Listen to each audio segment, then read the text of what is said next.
Good evening, and welcome to Wisdom Walk Talk here on Black Hole Radio and my YouTube channel, Wisdom Walk 2 Self-Mastery. Creator, Mother, Father, God, Source, all the one, all that is. May the ancestors hear our prayers. Ancestors, ancestors, ancestors, we call out to you at the start of this new year and ask you to guide us to our courage, confidence, and compassion. Help us to remember to love ourselves unconditionally so we may share our love with others. Guide us to heal from the past, be open to the future, and embrace the present. Support us in taking the necessary risk to write a new narrative for ourselves and for our world. Thank you. Thank you. Thank you. Amen. Ashe Aho Asai Shinga Bismillah, and so it is. Well, hello everyone. This is Joja Maria and Saroma, your host and guide. And here we are. Again, New Year's greeting to everyone. And again, let us consciously celebrate that we have survived 2021. After a year of relentless grief and devastating loss, humanity is primed for a new narrative. 2022 is a double fire year, according to the elemental wisdom of the Dagara tribe of Burkina Faso, West Africa. And it's the year of the tiger, according to Chinese astrology. And according to one of my favorite astrologers, Astrobutterfly, and I quote, 2022 promises fairy-tale-like developments and unexpected twists and turns that will help us to connect with our life purpose. I thank you for joining me this month for my broadcast, and this is the second live one. I will have accompanying videos, but tonight I'm going to conclude my annual New Year's message with co-creating a new narrative.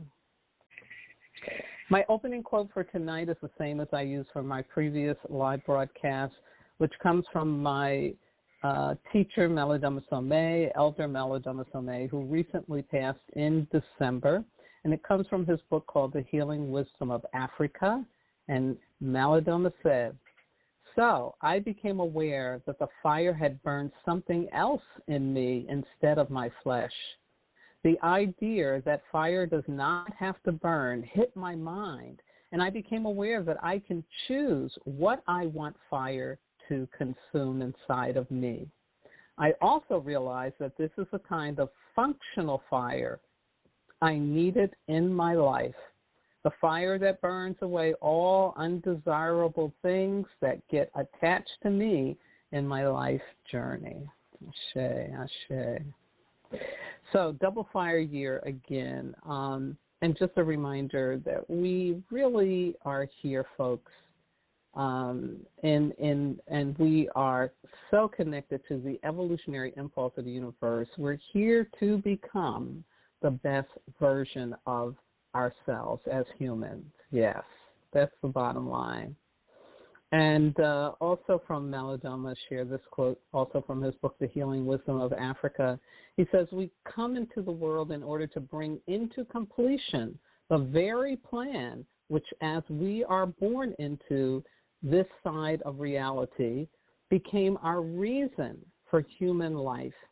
In order to fulfill our purpose, we need the driving force of fire, just as a vehicle needs fuel to reach its destination." Isn't that wonderful? Yeah. And fire is the first element in the Dagara medicine wheel because it does that. It's this starting up energy, this animating energy. So, becoming the best version of you in 2022, fire has both a destructive and a generative nature. It can burn, but it can also warm. And also, it prepares the ground, the earth, for new growth, a new narrative. So this year, we will have enormous and plentiful opportunities to, First of all, burn away those things that are undesirable, as Malidoma mentions in his quote, these inappropriate things that can attach to us because either we don't know that they've attached or we don't believe we can get rid of them. Yeah. And so the energy of fire will help us to get rid of that, transform that. Now, we can be warmed by the ancestral fire. This is the other opportunity. And so that the ancestors that we are connected to are really ready, willing, and able to encourage and guide us to break free from their suffering and sorrows. Yes. So that we may be not reliving their pain and their suffering to our detriment. Yeah. Yeah, we do not need to be loyal to that. We need to be loyal to the dream they had that created us to live a better life, a happier life, a more fulfilling life, a more loving life. Yes. The other opportunity from our fire year, our double fire year, is about being true to ourselves and others. This is about it's time to walk your talk by living in that self-referred consciousness, meaning, again, allowing your inner authentic self to be in charge of your life versus the image you project to the world, the ego. And so really this is a time where we will be supported in being able to live our truth, to choose our truth, to speak our truth, to have our truth. Yeah, even more important. That's a delicious one. And then this double fire year definitely gives us the opportunity. The ground has been prepared, or will be prepared for some of us. Some of us has been prepared. We're ready to plant these new seeds. Some of us, it's going to get ready during 2022. And this is for this new narrative. Yes. And to be committed to honoring our higher purpose despite the opinions, advice, the judgment of others. Yeah, including the other fear, pain body inside of us. Yeah, yeah. So co-creating a new narrative, and what do I mean by that? Clearly, a new narrative is about our story, right? Our story. And so I was inspired to talk to you about this from a video that was done by a Kenyan spiritual change influencer who has a YouTube site called Wake Up Africa, and she's called Dr. Mumbi. That's spelled M-U-M-B-I. I will definitely leave the link to this video in my video as well as on my Facebook group page, but you can definitely look her up, Dr. Mumbi. And in her video, she teaches about how right now we are in between narratives as a human species, that which we no longer want and that which can no longer serve us, and that which we find it hard to believe that we really can have. Yeah, yeah. So she encourages patience, faith, and the planting of seeds for your new experience of living, for the new narrative that we are being called and encouraged to write this year. Yeah, yeah. 2021 was a water year, so that was all about releasing the old narrative, the old stories, the old belief systems, the old paradigms. And now we are really being positioned and supported to write a new narrative. Now, it's essential that we understand that this is a co-creation, okay? We don't have to do this alone. When something is for you, the universe already has it laid out. See, in my belief and experiences, your God, the universe, the cosmos, knows best and already has laid that path forward for you. The challenge is believing that you don't have to make it up, that you can co-create. And co-creation involves trust and surrender to a greater order and direction while committing to becoming the best version of yourself, which means you accept that I got to keep growing, that this isn't enough, that there is something more. Yeah. And to do this, it's a process. It's a journey. You'll need to embark on an emotional, spiritual, and physical learning journey. Why? Because being the best part of yourself, the best version of yourself, is not just an intellectual exercise. Yeah. Your vision board and your positive affirmations won't be enough. Yeah. You got to live this. In the epilogue to her best-selling memoir, Becoming, Michelle Obama shares her deep understanding of what becoming the best version of you truly means. And I quote, she says, "For me, becoming isn't about arriving somewhere or achieving a certain aim. I see it instead as forward motion, a means of evolving, a way to reach continuously toward a better self. It's all a process, steps along a path. Becoming requires equal parts patience and rigor. Becoming is never giving up on the idea that there's more growing to be done." Yeah, and that's in the epilogue of our book if you have that. I love that because it really, really nails it about this process that we have to go through. It's not an overnight success thing. You know, you might get success overnight, but that doesn't mean that you're really being the best version of yourself yet. That might be how to get there, yeah. But it's a journey. And how do you know, right? How do you know when you're the best version of yourself? And I'll tell you, it really has to do with feeling your authentic power, feeling a new level of consciousness because you have shifted up, and it feels good. Yeah, you feel good. Life feels good, despite whatever is going on. Another quote I want to throw at you is from Gary Zukov, who wrote Seed of the Soul. And his latest book is called The Universal Human, Creating Authentic Power and the New Consciousness. And here's what Gary says. He says, change in the macro occurs in the micro. The world is the macro. You are the micro. If you want to change the world, you need to change yourself. Creating authentic power changes more than you. It changes every collective in which you participate, from the smallest to the largest.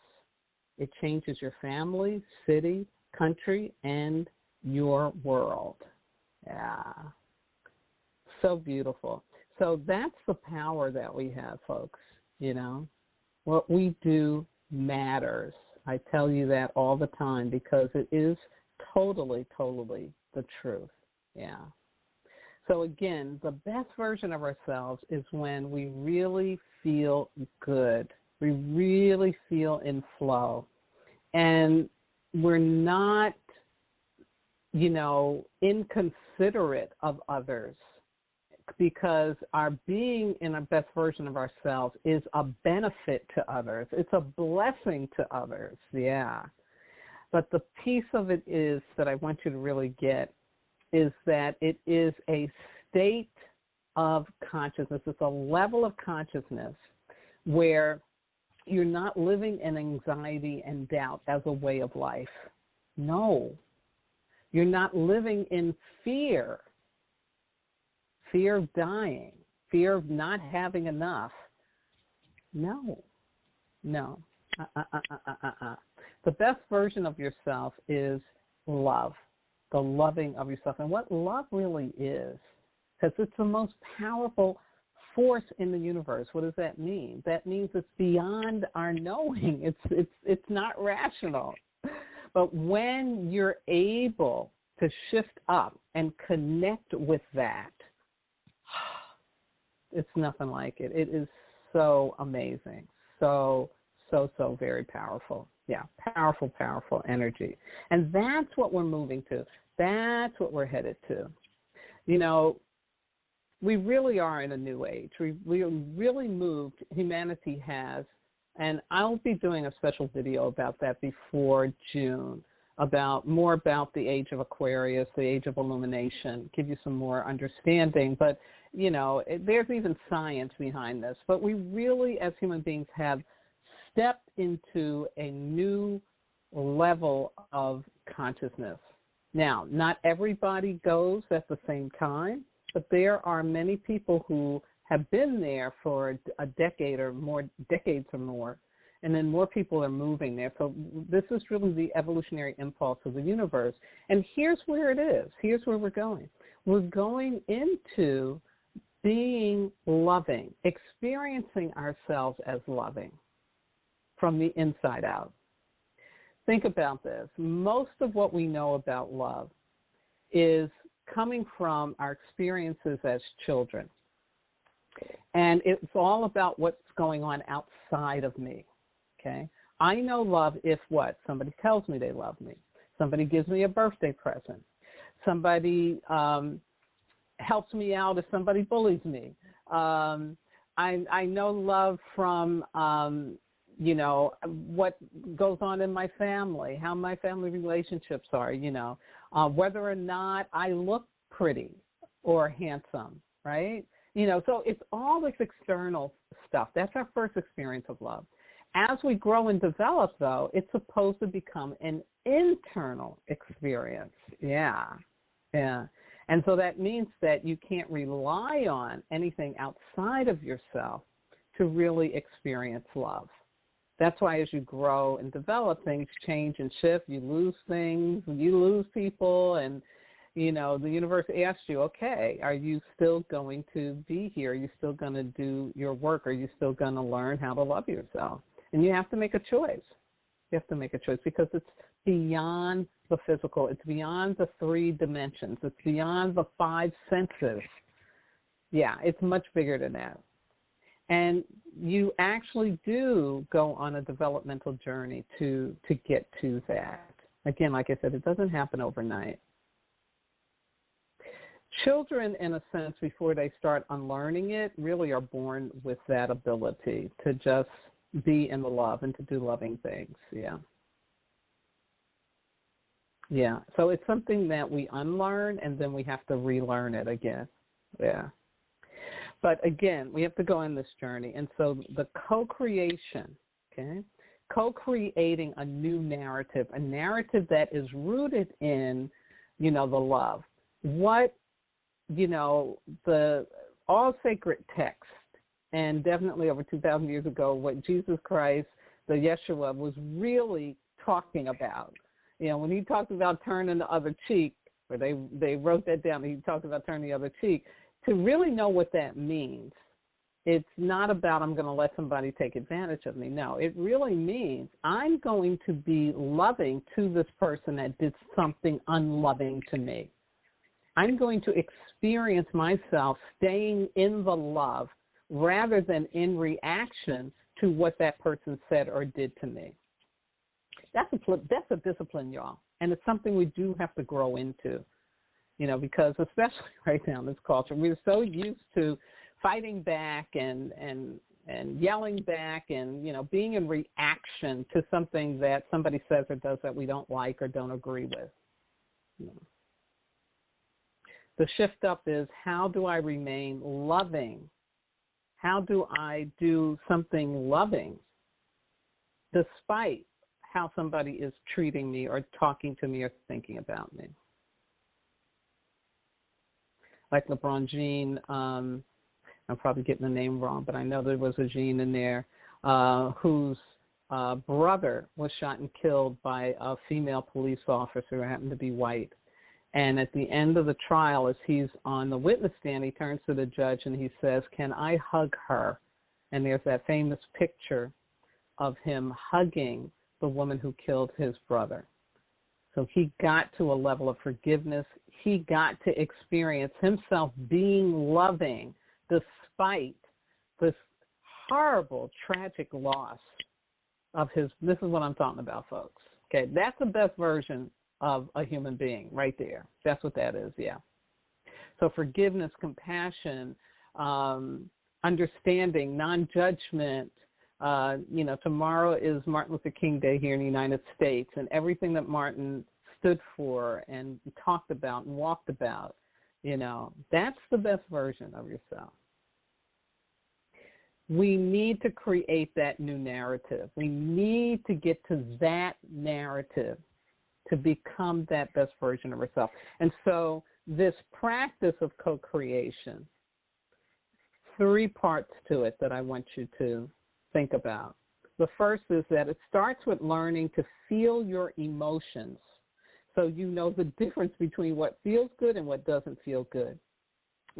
We've been so conditioned to accept and tolerate pain that we believe it's a normal state. It's not. Pain is just a messenger. It's supposed to come and go. It ain't supposed to stay in it. And that's physical pain, emotional pain, mental pain, yeah.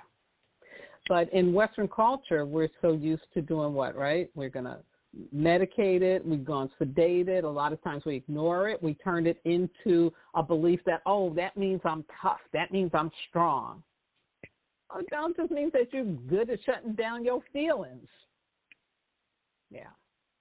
So especially for those of us who came into life in a family that was dysfunctional and where, pain was an everyday occurrence, whether it was physical, mental, emotional. You have to really relearn how to feel your emotions, because the only way you survive in that kind of a household is you have to shut it down. It's shut it down. But the good news is you can learn how to feel. You can relearn how to feel, and that is essential if you are going to be able to co-create a new narrative. You've got to be able to discern between what feels good and what doesn't feel good. And truthfully, not what your pain body and your ego done turned, twisted around and said, oh, yeah, that feels good, That sadomasochism stuff. No, I ain't going there. Don't help. It doesn't help. We have to really be honest. We have to be honest. We have to be true if we're going to get to this new narrative. Yeah. You know that saying, and it was so popular in the 80s when the fitness craze takes over, like, no pain, no gain.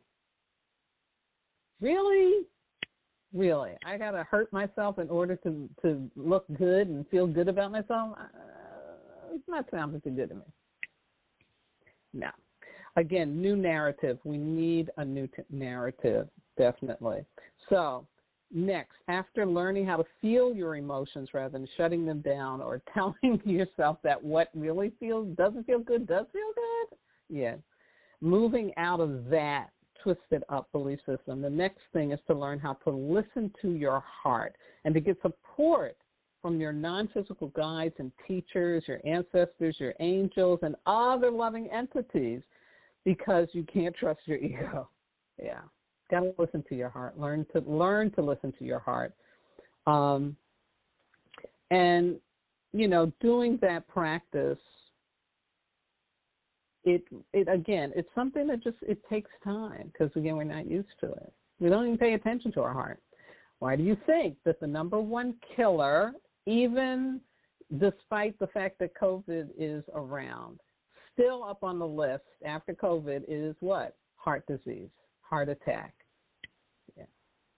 And so from a psycho-emotional understanding, that is that heart is not being tended to. It's not being listened to, not being taken care of. Again, this is how we get into co-creating a new narrative. And then last but not least, you must open to receiving the courage to actually take the necessary risk to living your heartfelt truth and experiencing the manifestations of your new narrative. So this means that after I learned the difference between what really feels good and what doesn't, where I'm not unconsciously keeping myself in pain, once I'm able to listen to my heart, like trust the guidance, trust what I'm really, really desiring, not what somebody told me is supposed to work, but what I really care about. Watch the movie King Richard about Venus and Serena Williams' daddy, because he was listening to his heart. He got it. And then we have to be willing to take that risk. And I know this very personally in my journey to become Jojopa. What I had to unplug from, the matrix I had to unplug from, the who I thought I was, that was the best version of myself. And it looked good. On the outside, it looked great. But on the inside, oh, my God, I was crazy as crazy can be. Anxiety, depression, chronic depression, didn't even know it. So shut down emotionally, like so shut down. It was pitiful.